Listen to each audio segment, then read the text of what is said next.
Ei, sabichão da Bíblia, faz o seguinte, vai nas escolas filosóficas com a tua Bíblia, vai dizer para eles que está escrito na Bíblia, está na Bíblia, Vãs Filosofias. Vai lá falar para eles. Eles vão dizer, tá, e o que é que você propõe no lugar? Misticismo? Tolice? Privilegismo? Se você quer combater alguma coisa, você tem que apresentar algo melhor. E é isso que eu faço aqui todo dia. Eu não combato a filosofia vã dos pagãos apresentando o misticismo. Eu combato a filosofia vã apresentando a verdadeira, maior e suprema filosofia. É o que João fazia. João não dizia para os gregos, deixa essa filosofia porque é do mal.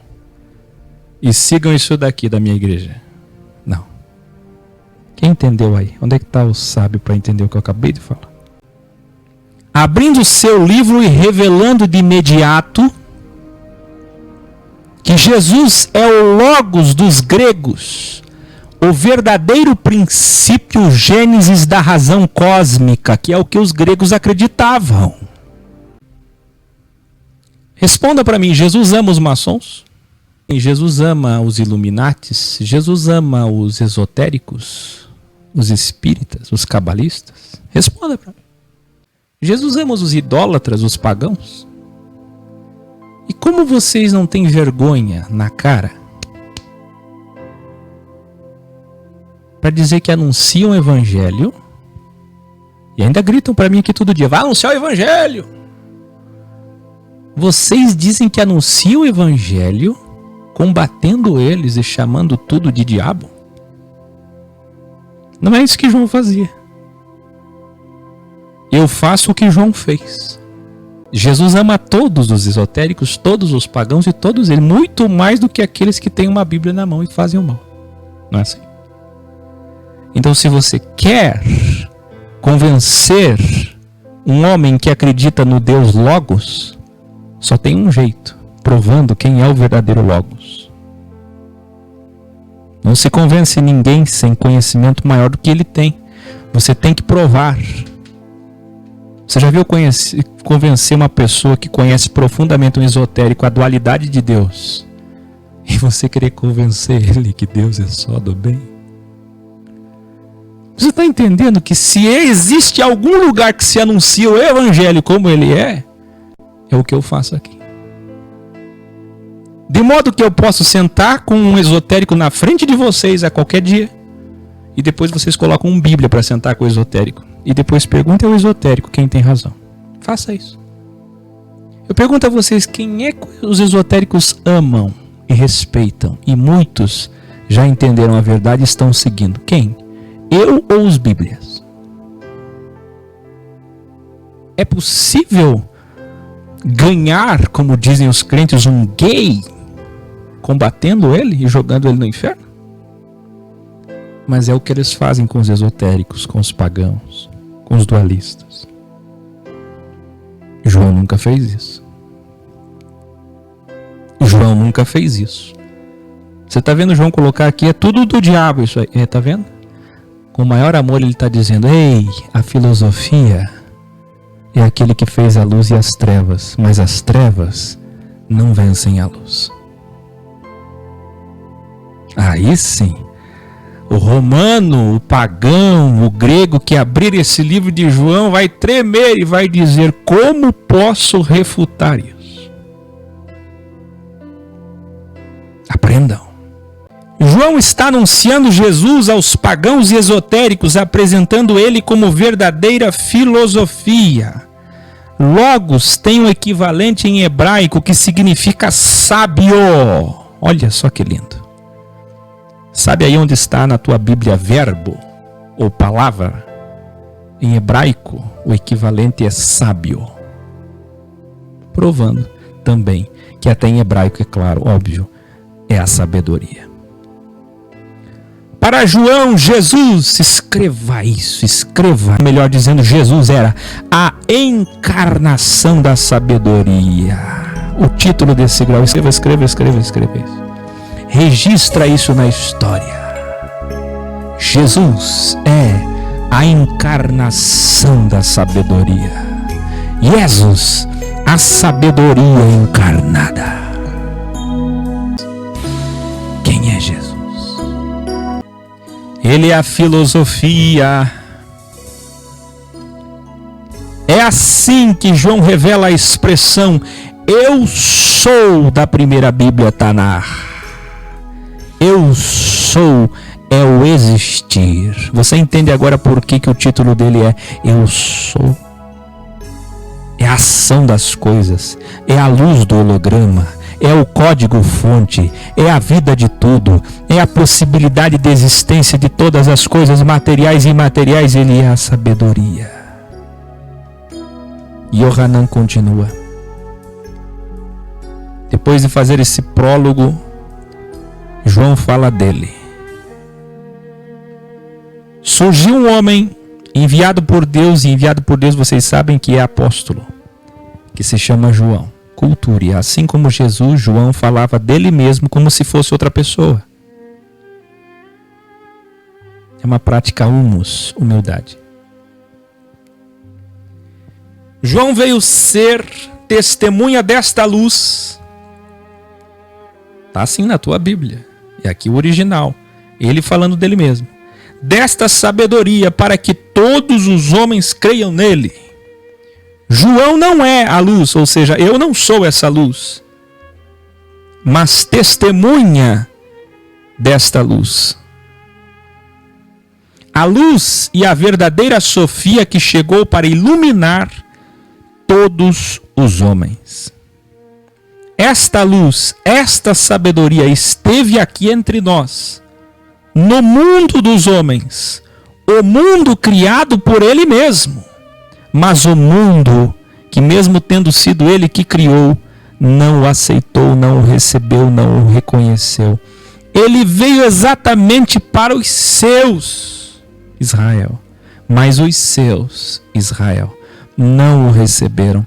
Contudo, aqueles que o receberam e creram em seu nome, em sua maior parte pagãos, que coisa, passaram a ser seus filhos, não por sangue, não por matéria biologicamente, pela vontade sexual de um homem, mas nasceram metafisicamente, espiritualmente, imaterialmente, pelo próprio Criador. Passaram a ser filhos de Deus, mesmo nunca tendo sido de Israel, mesmo sem sangue de Israel, mesmo sem sangue hebreu, israelita, judeu. Passaram a ser filhos de Deus. Essa sabedoria de João corporificou-se e viveu aqui, bem aqui entre nós, diante de nós. Nós vimos a sua luz como a única vez que a luz se tornou carne, cheio de amor. Na tua Bíblia está graça e de verdade. Amor e verdade. Amor e verdade. Amor e verdade. Escreva aí. Jesus é a filosofia do amor e da verdade.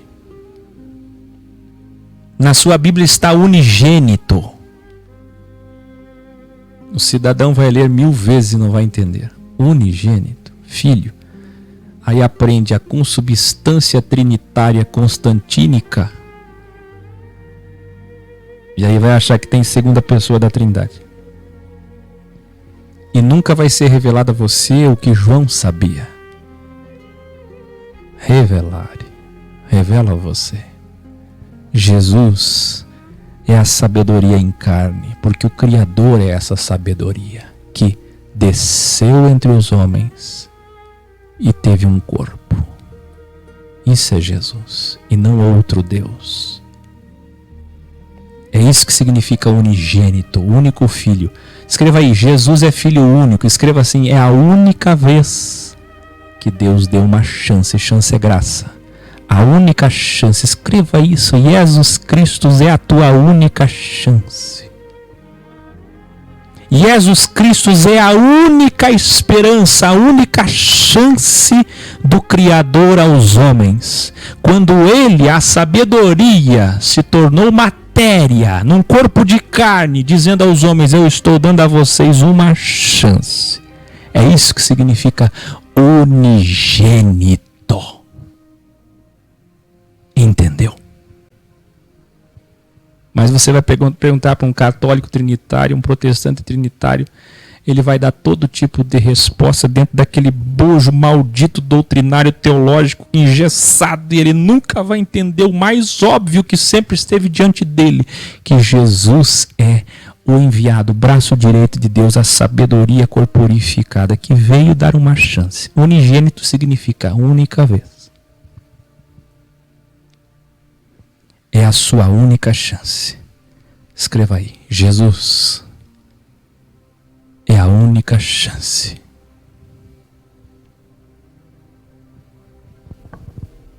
É isso que é unigênito.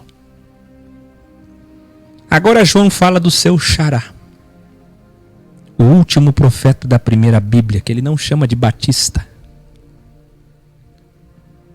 Deu testemunho dessa luz também. Aquele que exclamava: este é aquele de quem eu falei. Aquele que vem depois de mim é superior a mim, porque existe antes de mim. Todos recebemos amor sobre amor, completamente. Olha o original.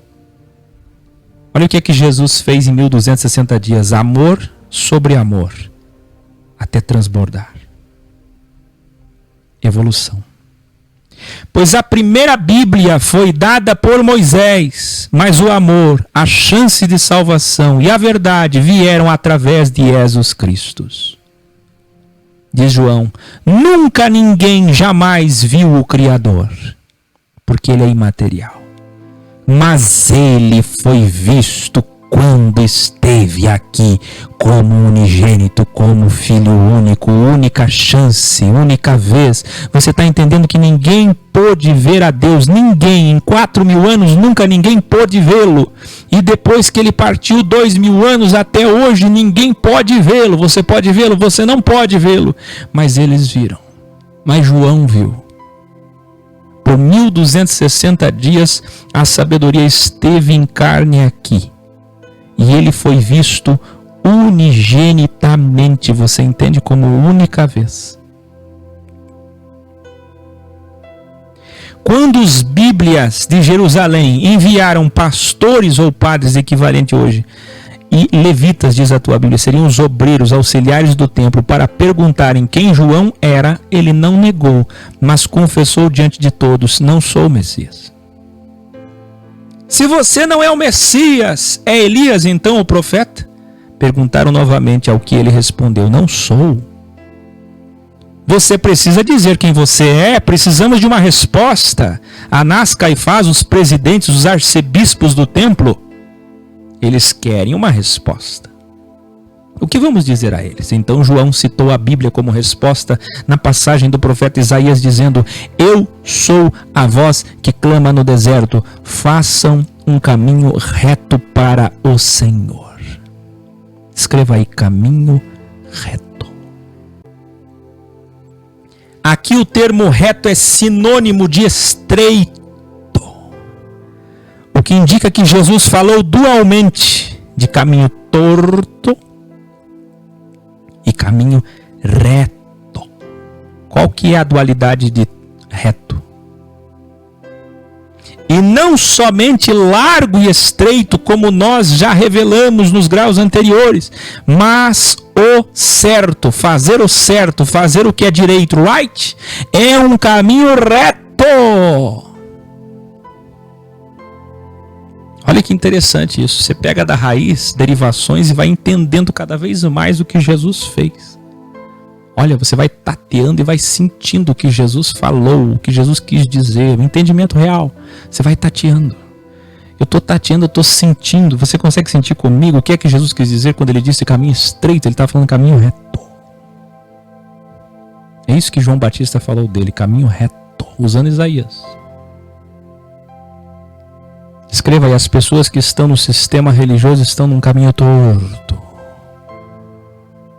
Mas Jesus é um caminho reto, um caminho que tem coerência, retilíneo, unitário, caminho reto.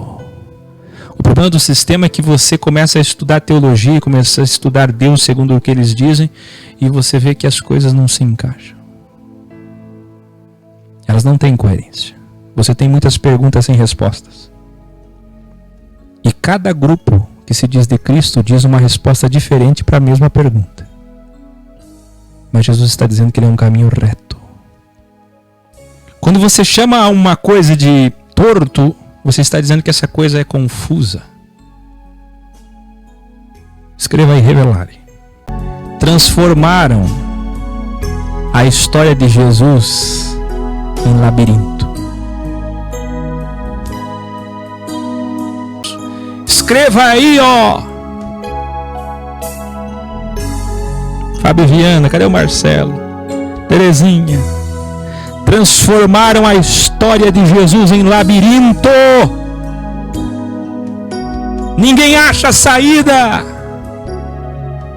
Era para ser um caminho reto. Sabe o que é um caminho reto? É um caminho que eu olho daqui o final, ó. O cordeiro, mas já tinha a visão. Aqui é João Batista, já tinha a visão de que Jesus é o bode expiatório do mundo. É o sacrifício da humanidade. É a chance, o unigênito.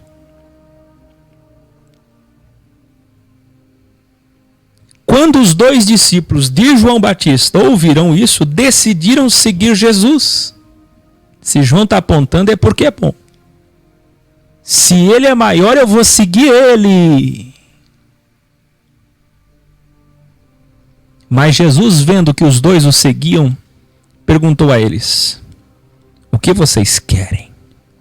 Mestre, Rabi, onde o Senhor está hospedado? O Senhor respondeu: venham e vejam. Então, por volta das 4 da tarde, foram e viram onde o mestre estava hospedado e passaram com ele aquele dia.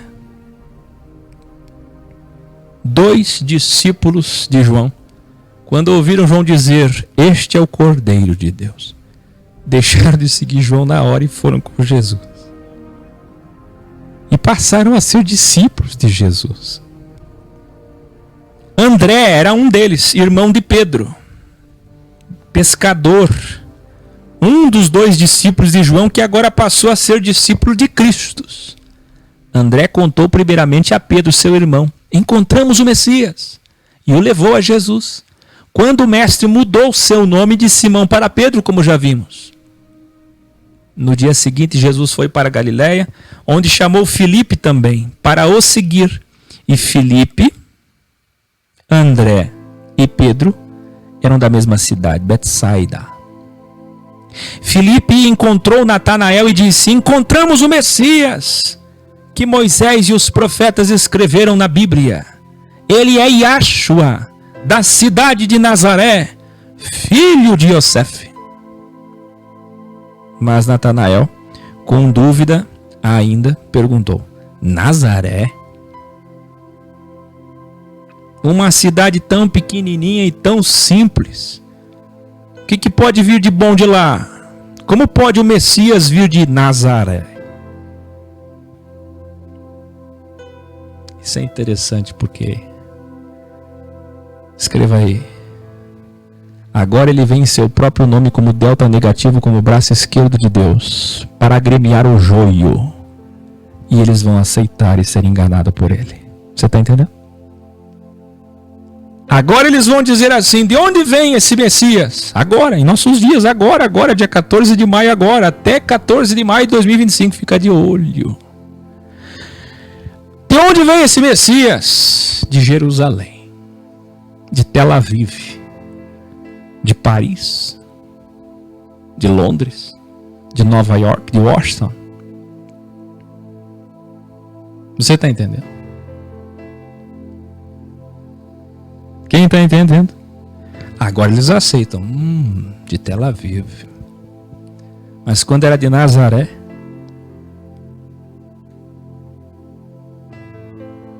ao crivo. Como pode o Messias vir de lá? Ao que Felipe respondeu: venha e comprove. Quando Natanael, desconfiado, chegava, Jesus lhe disse: aí está um israelita sincero, sem falsidade. Natanael disse: de onde o senhor me conhece? Ao que Jesus respondeu: você estava debaixo de uma figueira antes de Filipe te chamar. Então Natanael, assustado, declarou: mestre, realmente tu és o enviado do Criador, o Rei de Israel. Como pode saber que eu estava debaixo da figueira? Jesus encerrou dizendo: você acreditou só porque te vi debaixo de uma figueira?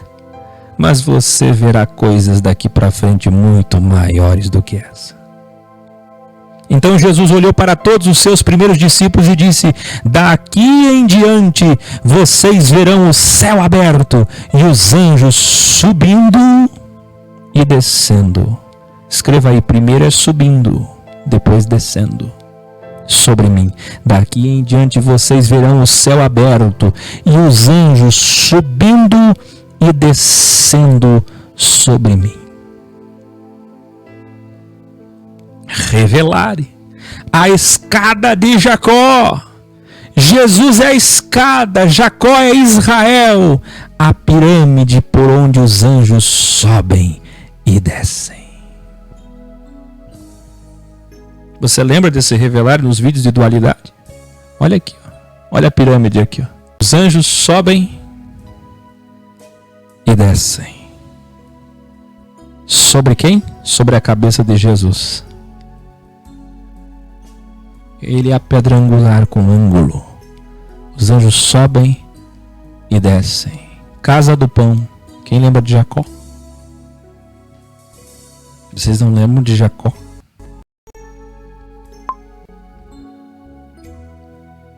Yohanan ou João, capítulo 2. No terceiro dia houve um casamento em Caná da Galileia. A mãe de Jesus e os seus discípulos foram convidados para esse casamento. Jesus tinha 30 anos aqui. A mãe de Jesus lhe disse: o vinho da festa acabou. Ele estava apenas numa festa como convidado e não podia fazer nada enquanto não chegasse o tempo de iniciar sua missão. Com isso, aqui não há nem o que os protestantes usam para equivocadamente refutar católicos, mas também não um Jesus católico que chamasse Maria de mãe.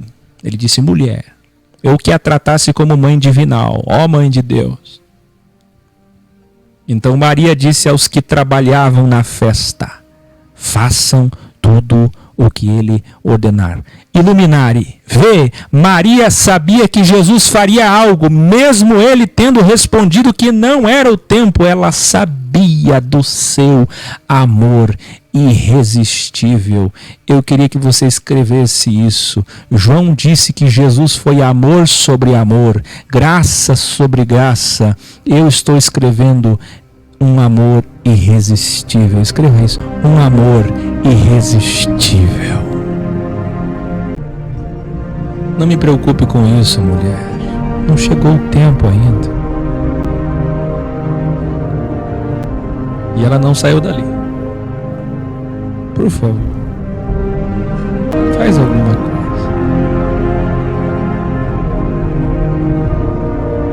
Amor irresistível. Ele olhou para a mãe com equilíbrio. Não é a mãe de Deus e nem sequer aquela resposta grosseira dos protestantes: que tenho eu contigo, mulher. Nem uma coisa nem outra. Esse é o Jesus do equilíbrio.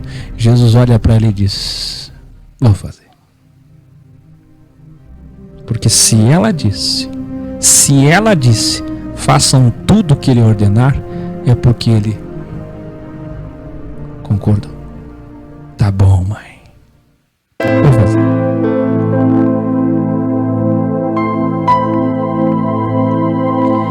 Eles tinham 6 potes de pedra.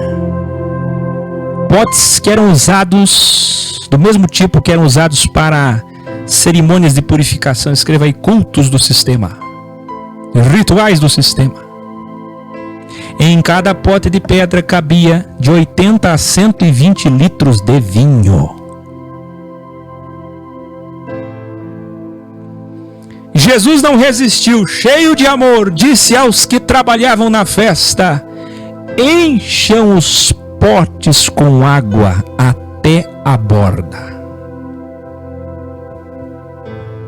Depois disse: agora que já encheram de água até a borda, já podem levar um pouco deste vinho ao responsável da festa, para que ele possa degustar. Então o responsável provou o vinho dos potes de pedras, mas ele não sabia que Jesus havia transformado a água em vinho. Somente os que trabalhavam na festa sabiam. Então o responsável pela festa disse ao noivo, espantado e feliz: geralmente todos servem o melhor vinho no início da festa, e depois que todos já beberam bastante, só então é servido o melhor vinho.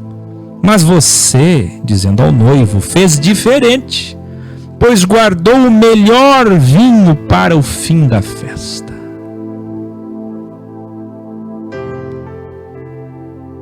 O responsável da festa, experiente provador de vinhos, conhecedor de safras, degustou e verificou que o vinho era melhor do que o de antes. Mas detalhe, o vinho de antes já era o melhor que o noivo tinha. Escreva aí. O noivo falou alguma coisa que a gente não sabe, não escreveram, ou ficou quieto. Certo por certo, o noivo ficou mais espantado do que todos. Como eu deixei, como é o costume, melhor vinho, todo mundo toma. E aí vem o vinho mais simples, o pior vinho para o final. Agora, se o responsável da festa, que entende de vinho, está dizendo que o meu melhor vinho, que eu tenho certeza que paguei menos, que é um vinho pior, está dizendo que o pior é melhor, eu vou ficar quieto, que bom. Sorte a minha, que essa festa com tantos convidados vai ter o melhor vinho no final. O primeiro já era o melhor, porque eu paguei caro, era o melhor. Agora o último é melhor ainda que o primeiro. E Jesus ali sentadinho. Só os que trabalharam na festa sabiam. Jesus quietinho. Revelare. Como Jesus sabia que não era o tempo dele iniciar, mas Maria tinha implorado para ele: faz alguma coisa, eu sei que tu podes fazer, tu podes fazer, eu sei que tu podes, faz, por favor, faz. O que Jesus fez? Jesus fez, mas silêncio. Vai fazer uma coisa esotérica entre eu, minha mãe e quem trabalha na festa. Quem é que ficou sabendo desse milagre? Jesus, a mãe, os discípulos e quem trabalhava na festa. O noivo não ficou sabendo. A noiva não ficou sabendo, o responsável da festa não ficou sabendo e os convidados não ficaram sabendo. Os convidados só beberam o vinho e disseram: que bom, muito bom, que vinho, mas que vinho é esse? Tudo porque não estava na hora. Só porque não chegou o tempo, mas mesmo assim ele fez. Veja como é a grande mentira por aí. Dizem: não chegou a minha hora. Que tenho eu contigo, mulher? A impressão que dá é que Jesus expeliu a mãe dali. Mas na verdade, a história real, a história verdadeira, é que Jesus abriu exceção do tempo, do Cronos, só para fazer o que ela pediu. Você tem ideia de um Deus em carne que podia olhar para ele e dizer: não chegou a minha hora, não chegou o meu tempo, eu tenho uma missão séria e ponto final. Mas ele abriu exceção, ele quebrou todos os protocolos paradinho com sua mãe, seus primos, vocês lembram, irmãos e primos no original, mesma raiz, e seus discípulos, onde ficaram alguns dias. Perto da festa da Páscoa judaica, Jesus subiu a Jerusalém. No pátio do templo, Jesus viu alguns vendendo bois, ovelhas e pombas, e outros assentados diante de mesas, comercializando. Então Jesus pegou algumas cordas e ele fez um chicote. Eu queria que você escrevesse aí. Quem fez o chicote foi Jesus. Jesus não comprou, não pegou emprestado, nem um azorrague dos romanos, não. Ele pegou cordas e fabricou um chicote. Você pode imaginar o teu Deus em carne fabricando um chicote? E expulsou todos do pátio do templo, tanto os animais como os vendedores. Ele tombou as mesas dos comerciantes do templo, derrubando as moedas pelo chão. Aos vendedores de pombas para ofertas do templo disse: tirem tudo isso daqui. Este lugar não é um mercado. Revelare.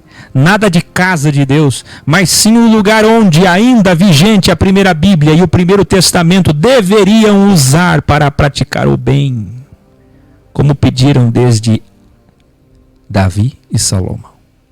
Revelare. A casa de Deus é Yerushalayim, e é de Yah e Ó.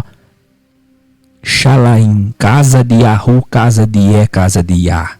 Ou cidade perfeita de Iré. Por que Iré? Nome que Abraão deu ao monte do templo, Irê. Representando o povo de Israel, o centro de todas as coisas de Israel, de Jerusalém, o monte do templo, e não o próprio templo, é o lugar. Você entendeu? O nome é o monte do templo, o local, o epicentro, o centro raio, dali para o mundo. E não o templo. É o centro de tudo, como o Iode. Quem lembra dos vídeos das circunferências que eu colocava a centelha de vida no centro? O centro de tudo que representa metafisicamente o seu povo. Por isso, representa a casa de Deus. De onde descem anjos, sobem e descem. Revelare. Ain é um sufixo, in é plural. E ain é um sufixo que significa dualidade. Eu queria que você escrevesse isso. Dualidade. Por quê? Porque Israel é a nação do bem e do mal. Porque a Bíblia é do bem e do mal. Porque Jerusalém, Yerushalayim, é a cidade santa, mas é também a prostituta. Você entendeu?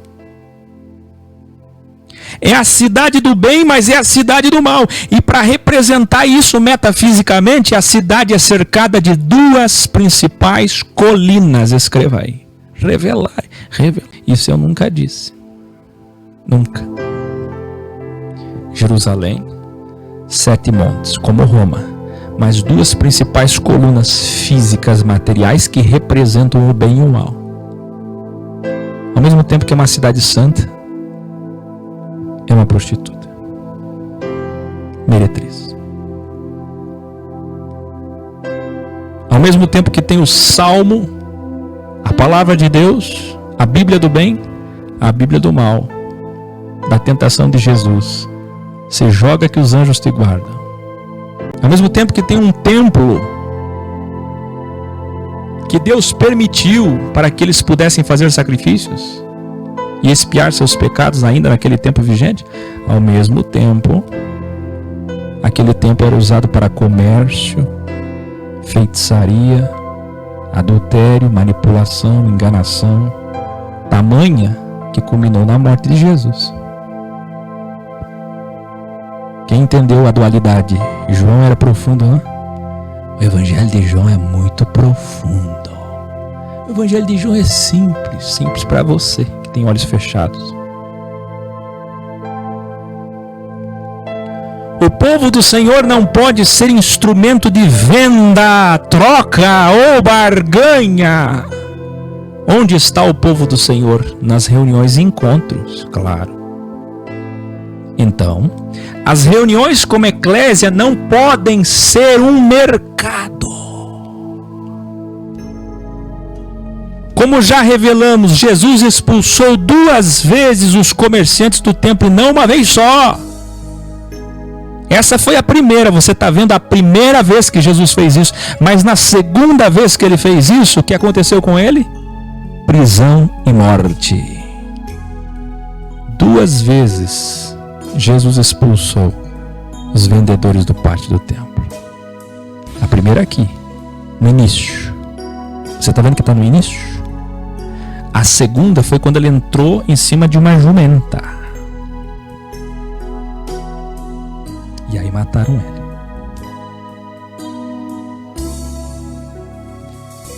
Quando Jesus falou isso, os discípulos lembraram da primeira Bíblia que diz: o cuidado pela tua casa. Quem é a casa? O templo? Não, Jerusalém. Jerusalém me consumirá.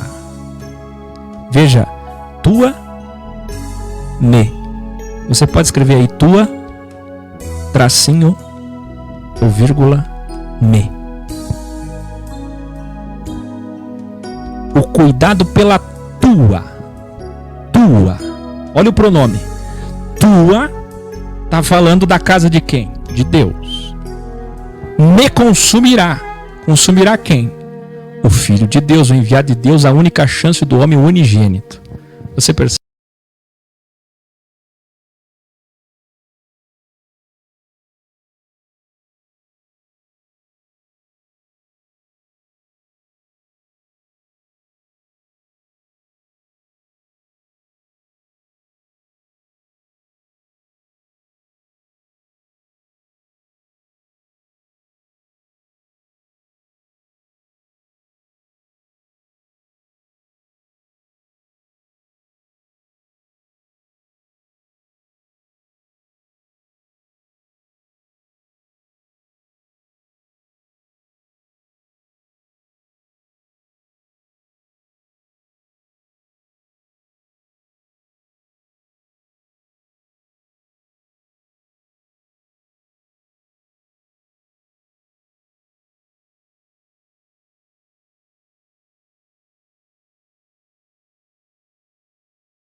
Sim, que ele seria um presságio, destruído em 70 depois de Cristo, e que na sua morte em 3 dias ele reconstruiria o verdadeiro templo, a saber, os sábios que como eles são a encarnação da Sofia de Deus na terra, a luz do Criador entre os homens. Mas os bíblias ainda descontentes replicaram: como pode dizer isso? Se esse templo família herodiana levou 46 anos para construir e terminar essa obra. Então João relata a interpretação da metáfora de Jesus. O próprio João explica a metáfora. João diz: mas o templo do qual ele falava era o seu próprio corpo. Depois disso, depois que nosso mestre ressuscitou dos mortos, só depois, os seus discípulos entenderam, entre eles o próprio João que está escrevendo, o que ele disse neste dia. Ainda em Jerusalém, na festa da Páscoa, muitos viram sinais que ele realizou e creram nele. Na sua Bíblia está: Jesus, porém, não confiava nas pessoas, pois as conhecia muito bem. É assim que está na tua Bíblia, que Jesus não confia nas pessoas. Deturpando o texto e trazendo o original, depurando o texto deturpado e trazendo o original Codex, João testifica quem era Jesus. Aguça a sua audição para você saber quem é Jesus. eu encerro dizendo: Yahshua conhecia a todos, sabia a real intenção de todos os homens e ninguém podia enganá-lo. Este é o original. Não que ele não confia, porque quem não confia não ama. O maior dom para uma missão como a de Jesus, se você quer ser uma testemunha dele, se você também quer ser a sabedoria encarnada hoje, como eu, é a visão. Escreva aí. Como é que eu comecei este grau? Falando que visão é maior do que conhecimento. A capacidade de saber as intenções, escrutinar e saber as reais intenções de cada um. Jesus sabia do coração de todos. Ele escrutinou o coração de Maria e cedeu até o tempo do seu propósito para transformar água em vinho. Mas Jesus sabia quando os bíblias o elogiavam falsamente, quando se aproximavam dele tentando incriminá-lo, quando se aproximavam dele com interesse, quando louvavam por interesse, quando queriam privilégio, quando tinham segundas intenções. Jesus sabia tudo. E esse é um dom que eu agradeço a Deus por ter. Não sou, obviamente, cônscio como ele. Não sou, obviamente, a luz. Mas eu sou testemunha dessa luz, como foi João Batista e como foi João. Eu não sou a luz, mas sou testemunha da luz. E como testemunha dessa luz, eu tenho a luz. Luz é visão. Para saber quem é quem. Aí na tua Bíblia está escrito assim: ninguém precisava contar sobre as pessoas, a vida das pessoas para Jesus saber ou se precaver, se proteger, porque ele já sabia a intenção de cada um. Ei, ele sabe o teu coração. Muita gente me assiste e escuta a verdade todo dia e está só se condenando, porque está aqui com outra intenção.